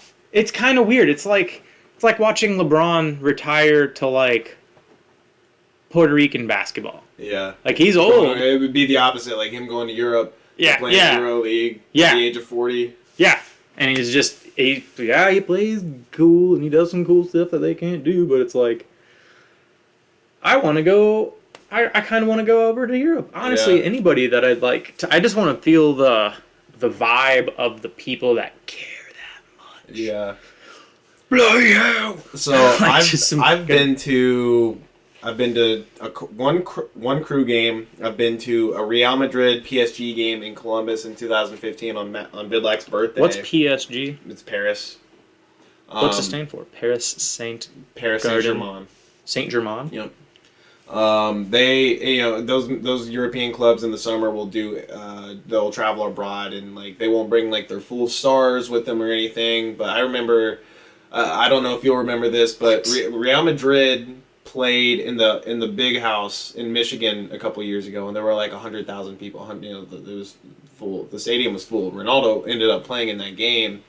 It might have been the same summer. Real played in the Horseshoe in Columbus against PSG, and Matt and I went to that, and it was pretty cool. But it wasn't. I can't imagine that was anything like what it would be like if that game meant something and it was over in Europe. Besides with that, the real fans, the locals. Yeah, besides that, I've been to 2 USA games, which I'm just going to go ahead and say was the coolest sporting experience I've ever had going to both of those games, especially the first one. I went to they were both in Columbus at the new Crew Stadium, which that's why I was saying that you should maybe think about going to a Crew game sometime, because I know the games in the MLS is getting better, and a lot of people don't realize that because it's just kind of an afterthought, but it is getting better. The stadium in Columbus is crazy, and I feel like the new stadium is going to help the environment, because the first Crew game that I went to was in 2015 in October. It was like their last home game of the season. They were first in their conference, and that was at the old stadium that held like 15,000 people. It wasn't full. It was their last home game of the season. They were the number 1 seed in the Eastern Conference going into the playoffs. It wasn't full. You wouldn't see that in any other sport. in the U.S. Like baseball, hockey, basketball. God knows if the top seed in either AFC or the NFC, their last home game, that motherfucker's gonna be packed. Oh yeah. Oh so, yeah. Like, that was super disparaging to see, but I do March think Madness. Yeah, I mean anything like that, but I think it's only gonna get better, and I think it's gonna be on the rise, especially because like the baseball crowd is relatively older, the soccer crowd's relatively younger. So, like, soccer has to catch baseball, and then from there, it would be behind basketball and football. I don't see it catching the NBA or the NFL anytime soon, but... I don't know, man. I think the NBA is plateauing, for sure, in my opinion. I don't think it's ever going to catch football. Football is going to go up. But the NBA, in my opinion, I mean, it's... Nobody watches and cares about like regular season games. They don't matter. It's 82 games long. Yeah, you don't really... that's why I don't watch regular season baseball.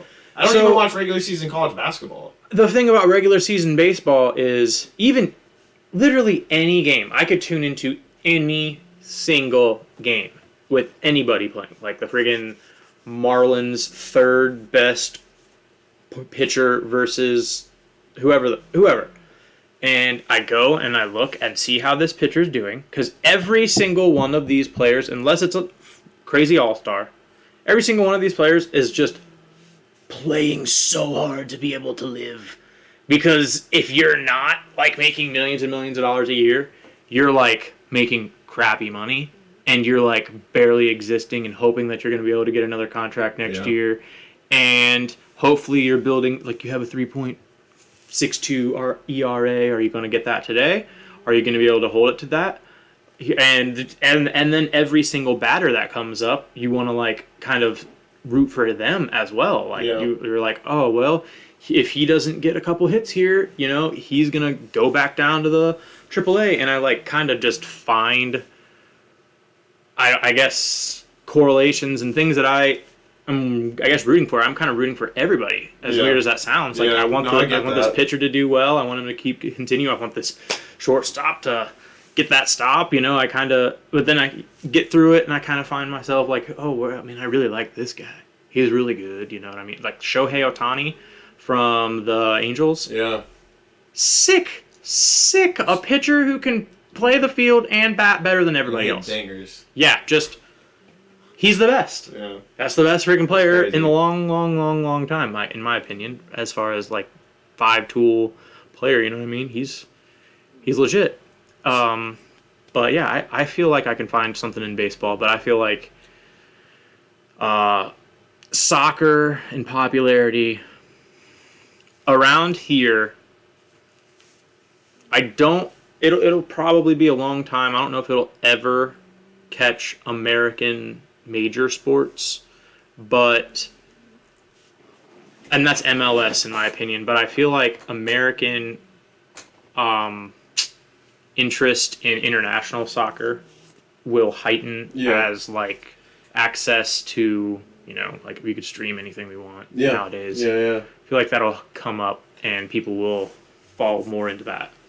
So I mean, a lot of people think that for American, like, for, like, international, in terms of international success, that our domestic league has to be better.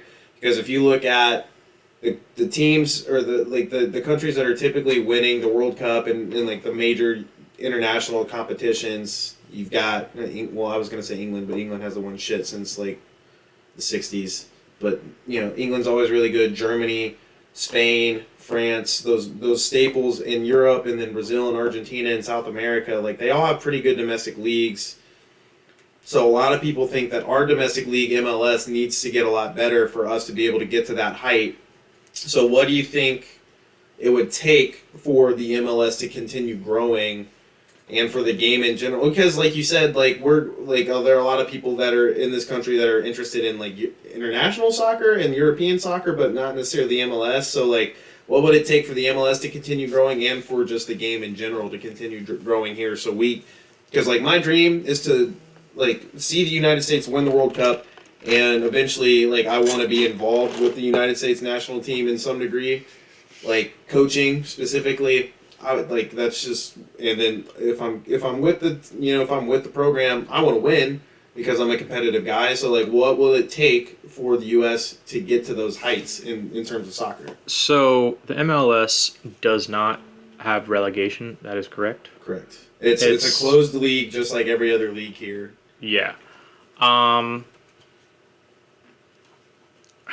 don't like that aspect of it. I don't either. I think that one of the main things that makes soccer and the structure of it is what they play for. Yeah. And the winner of MLS doesn't get a spot in the Champions League. Well, there is a Champions League here in North America. It's called the CONCACAF Champions League, but like at the end of the day, like it's not the same. I feel like real soccer fans, their end goal is to have a league in the United States where at the end of it we send people to the Champions League. But guess what? That's never going to happen if we don't have relegation. In my personal opinion, the Champions League, specifically the European Champions League, it's literally closed off to Europe. But there's been a lot of discussion here in recent years. There's already a Club World Cup in place. It happens every year, but they're kind of talking about restructuring it so it happens once every 4 years, kind of like the actual World Cup does. I don't know how it would look specifically, but like if eventually that does happen and it happens once every 4 years, the prestige kind of goes up because like that's what makes the World Cup and the Olympics so special is that it happens once every 4 years. It's not an every year kind of deal. So like when that does happen and we get MLS teams in the Club World Cup, that would be. I feel like that's what I'm. I guess I wasn't not. I didn't understand. I guess that the Champions League was only Europe. But if they had an equivalent sort of situation where they could, their winners could show off or show themselves in another tournament style situation that includes other top, like Real Madrid or people like that in that same, like if they have the chance to win and then be against them in a thing that they could win against them. Yeah. Then I feel like it will be actually, we'll take pride in it. Yeah. What do we take pride in now? There's not a thing to. We're not winning over. We're not beating all of Europe by winning the MLS. But if we had the chance to beat everybody in the world in this freaking tournament thing, which sounds like why aren't we have more fans of the Olympics? I don't know. I genuinely don't. But I feel like that is kind of the approach that we're going to have to take, which is going to take a long time. Yeah. Well, I mean, I think when I think about the MLS has been around for almost 30 years now, and it started with like 6 clubs, and now it's at almost 30.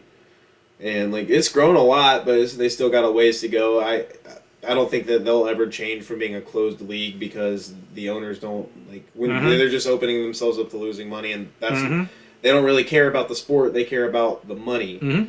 So I don't know that that's ever going to change, but it doesn't necessarily have to for it to work here because I mean it's already kind of working. But I think at the end of the day, Americans and especially American sports fans, we really value greatness and like top tier individuals, entertainment, sports, like all of that. Like, being the best in the world. Yeah, and like that's something that's kind of been ingrained in Americans and in American culture since, forever pretty much.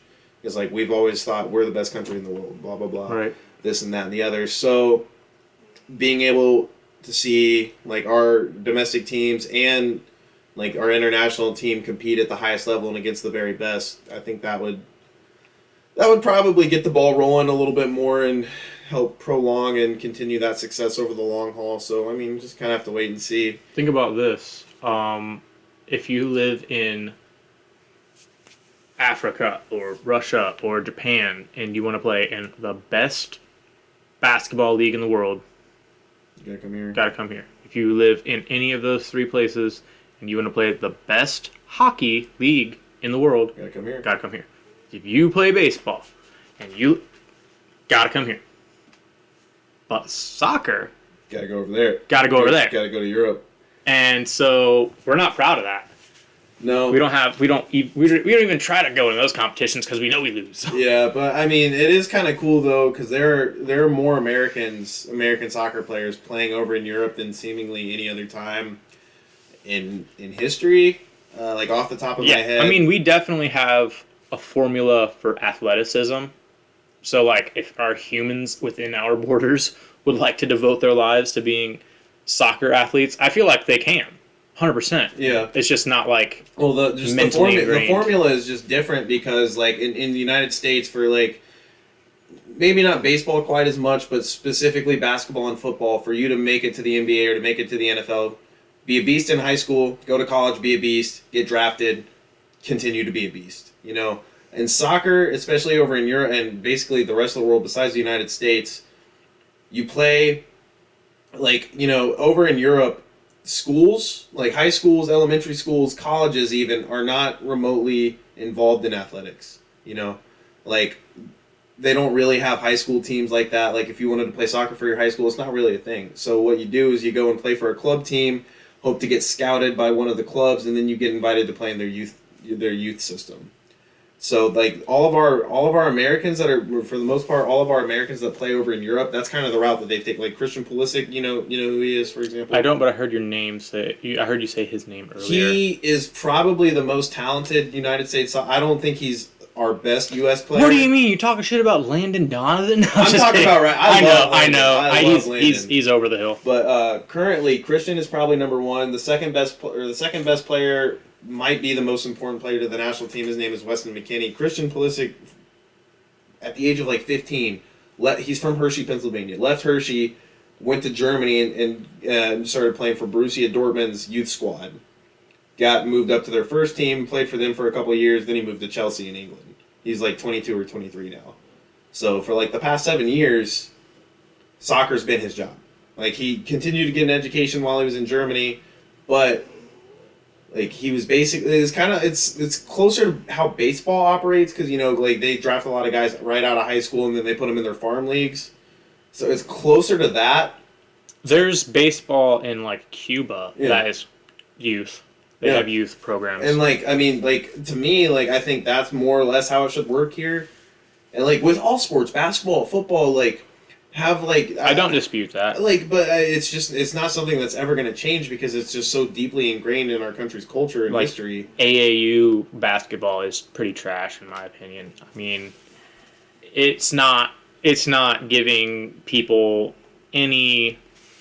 I mean, not to say that there's not good coaches that do coach AAU. I guess, you know, they have it. And honestly, high school basketball isn't that great either, in my opinion, because it's a totally different sport.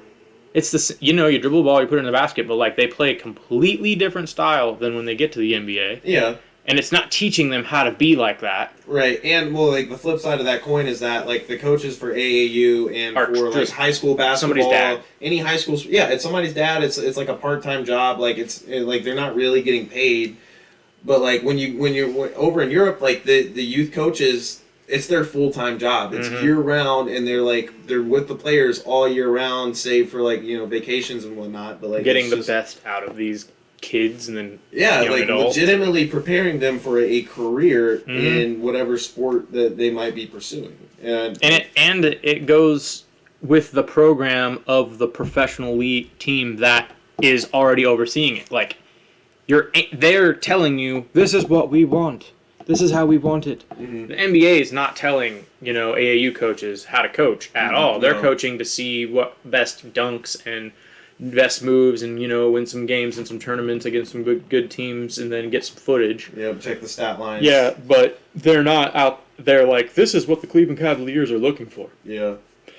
There's no part of them that's even connected. Yeah. So, I mean, maybe it'll change someday. I think it's another one of those things that would just take a shitload of time and a lot of people that would have to change their perspective because, like, if you were to just walk up to any random person here in Van Wert and be like, hey, what would you think if we just got rid of high school sports and did it differently? They'd be like, you're smoking crack.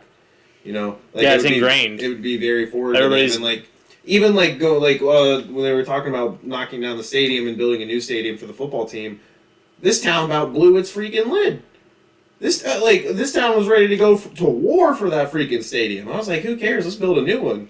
Let me stay my side on that.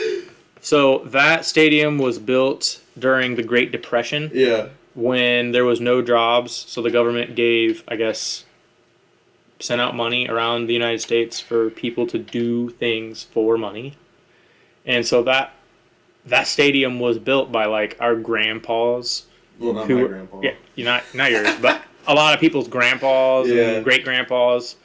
When they were fucking dirt poor and came home and freaking probably had like wind soup because they didn't have fucking food.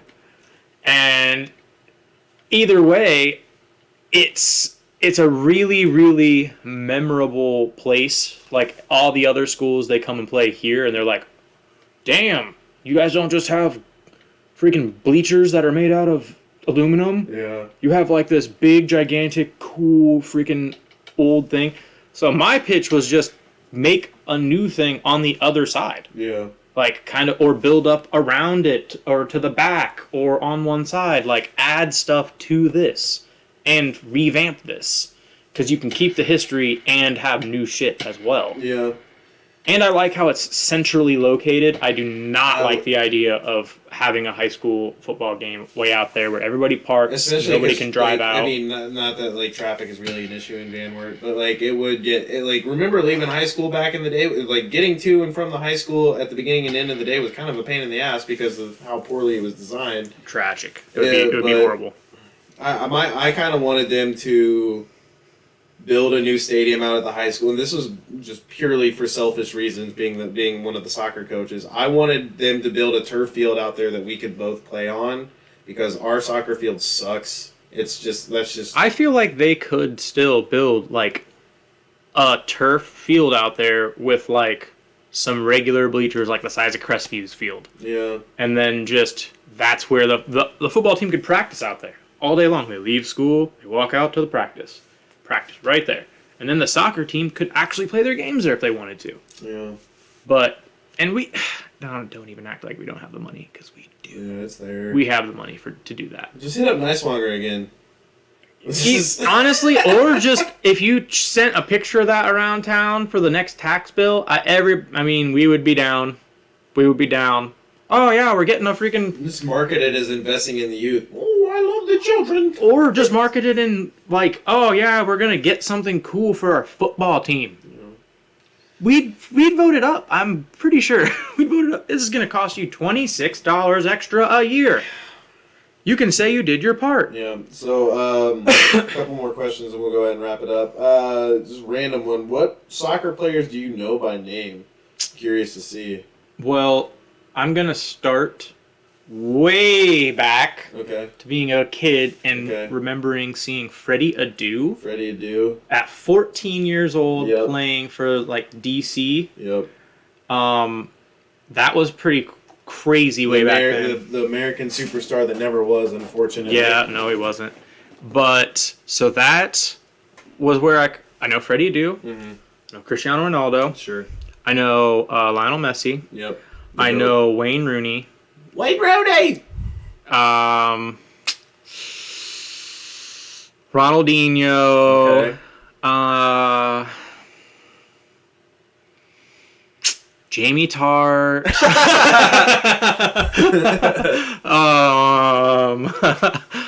I don't know that many other than like the big guys. Okay.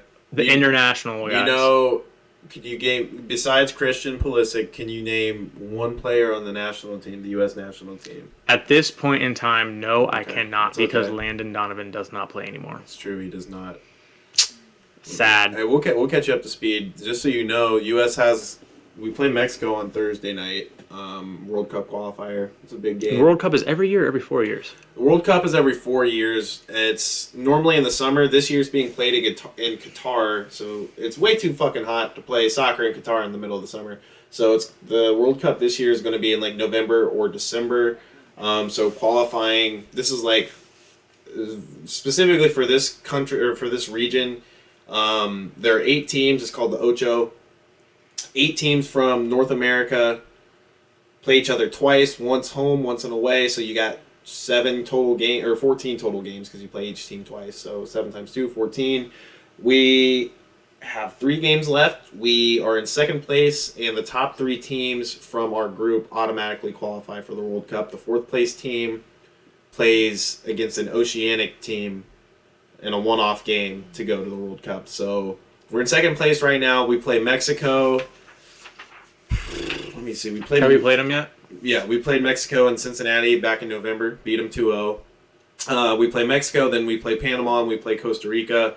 Mexico is Thursday, Panama is Sunday, and then I think Costa Rica is next Wednesday. So we got probably two out of those 3 games. Easy. Well, is Panama any good? Panama was the first team that beat us in World Cup qualifying this go around. They beat us 1-0 in Panama, and it's like the adage in this region is called CONCACAF. I can't remember what the acronym stands for, but that just basically means North America. They've always said that the road to qualifying for the World Cup in this region is win at home, get a draw when you're on the road. So realistically, all we have to do to qualify is, they do everything on a point system: 3 for a win, 1 for a draw, 0 for a loss. I think 4 points means that we're safe from disqualification. In the worst case scenario, if we get 4 points, we would be in 4th place and have to play in the play-in game, which we should win. Not a guarantee. 5 points, we're good to go. So if we win one game and then draw Mexico and draw Costa Rica, which are our road games, we're in. You think we're gonna draw Costa Rica? That's an away game. You never know, because like these smaller North American countries have like really bad fields. I think Costa Rica's Central American, or is it everything's North American? It's North and Central America, because it's basically the same continent, and South America is completely separated from us in terms of soccer. So this is continent. It's Oceania. So that's a weird way that they divide that out. Yeah, so it's North America, South America, Europe, Asia, Africa, and Oceania. Those are the... So, and like the only team that would really worry me from Oceania is New Zealand, but they've already qualified, so we'd be playing like maybe, I don't know, Guam. I don't know if that's an Oceanic country or not. Maybe. So a lot of people are freaking out. Guam is a part of the United States, so no. I don't fucking see. It shows what I know. So we Probably beat Mexico already. We lost to Panama. We beat Costa Rica. That was actually the first USA game that I went to. We gave up a goal within 2 minutes. We were down 1-0, and we came back and won. It was sick. So, I think we're in good shape, but you should definitely tune in to at least the Mexico game. When is that again? Mexico is on Thursday night. If we win that game, I think we're pretty much in. It's almost a guarantee if we beat Mexico. So that's gonna be huge. It's gonna be a lot of fun. We could watch it together if you want to, because I don't think I've What time? Do you know? Like I get off work at 4 or 5. Somewhere. It's not until 7 or 8. Maybe. Okay, yeah. It'll be a little later. Yeah, so. I'm down. That's so you got some players. We'll teach you a little bit about some of the players on the national team on Thursday night then. But do you have any questions for me? Because I know that you had some the other night, and I don't know that I answered everything. I just kind of sent you YouTube videos to make it easier for myself. Nothing necessarily comes to mind, but when it is, I will say it's quite interesting how the relegation. So if I would go over to Europe right now, yeah, and get together 10 other guys, yeah, how do I move this group up into the Champions League? Is that ever a possibility? Just me and 10 guys? Theoretically, right? Theoretically, entirely possible. So I join, am I independent? And do I get independent freaking? You would I don't know exactly how everything works. lowest league? So the English, they call it the English pyramid, and to an extent the US has a pyramid too, but teams just can't interchange throughout the pyramid. So there are 10 levels to the pyramid in England. Can we look up a picture of this? Yeah. And have it up yeah. for this documentation? Yeah. English football pyramid. So this is only in England. It doesn't happen in all of Europe? Oh, pretty much. I always just use England as an example because it's what I know more than anything else, because that's the majority of the games that I watch is the English league. But for the most part, every European country works the same way. So, top league, EPL, then the championship. Can you zoom in? Like, can you... What were you... I was going to say, can you, like, just zoom in on your screen? Yes, I can. Dude. Okay. Thank you. So... Oh, shit. Here we That's go. good. That's nice and clear. The EPL, the championship, League 1, League 2. Okay, EPL, National English League. Premier League. Yep. And Championship League. Which I'm sure you caught the joke on Ted Lasso where they were like, so if you get relegated from the Premier League, you go to the Championship? I didn't understand it at first. Yep. So it's the English Championship, and then League 1, League 2, and then the National League, and then the sixth tier is where it splits. There's the National League North and South, and then from there it just kind of keeps getting like they're technically these are all different leagues, but it's all in the same tier. Regional leagues. Yep. So I could go add a team. You could theoretically, yeah. Like, we got you the would just lowest... have to register with, whatever league and whatever city or whatever county or whatever that you're in over there, and then from there you could theoretically progress your way. Like if you guys just go on you sign 10, if you and like 10 dudes who are just nasty, you could theoretically just work your way up. What is stopping a billionaire from being like, all right, I'm going to pay $20 million to this guy, $20 million to this guy, I'm going to drop $1 billion right now. Yeah. Because you're not going to buy Chelsea for $1 billion. You're not going to buy any crazy team. And I know that, like, you want to also have a team that has a history as well. That's a big thing with this. But, like, you're telling me that there's not a billionaire out there that is willing to, like, just put $1 billion into a team at the bottom and then just make them kick the shit out of everybody all the way up? Well, is that against the rules? Like, is there a salary cap at the bottom? They don't have a salary cap. There is a rule called financial fair play that says a team cannot spend more than they make. And a couple of the teams, like Manchester City back in like 2007, was bought by a Saudi billionaire. And they've gotten into a little bit of trouble with financial fair play because they're one of those teams that I was saying that just spends money. What about Russian billionaire Abramovich who bought Chelsea and then just went around buying everybody? Well, again, it comes down to how much money the club is bringing in. So he was probably making sure that I don't know all the fine-tuned details and specifics, but like, what if he's like, you can work for my oil company. I'll pay you $30 million a year, but I'll pay you $1 million. It was kind of funny that you said that because there's this team over in England called Newcastle. They, a couple months ago, were just bought by, so his conglomerate is worth like $320 billion. The next biggest owner is the owner of Manchester City, and you see right here, $23 billion is what he's worth. So he's worth like 100 times, 10 to 100 times more. I'm bad at math. Chelsea, Roman Abramovich. There he is, right there. So like this team right here, like this, it was kind of like he kind of had like similar line of thinking, but like that you were saying about buying a lower league team, but like he didn't go all the way down. Yeah, just they're a Premier League team. They're in the Premier League right now, but.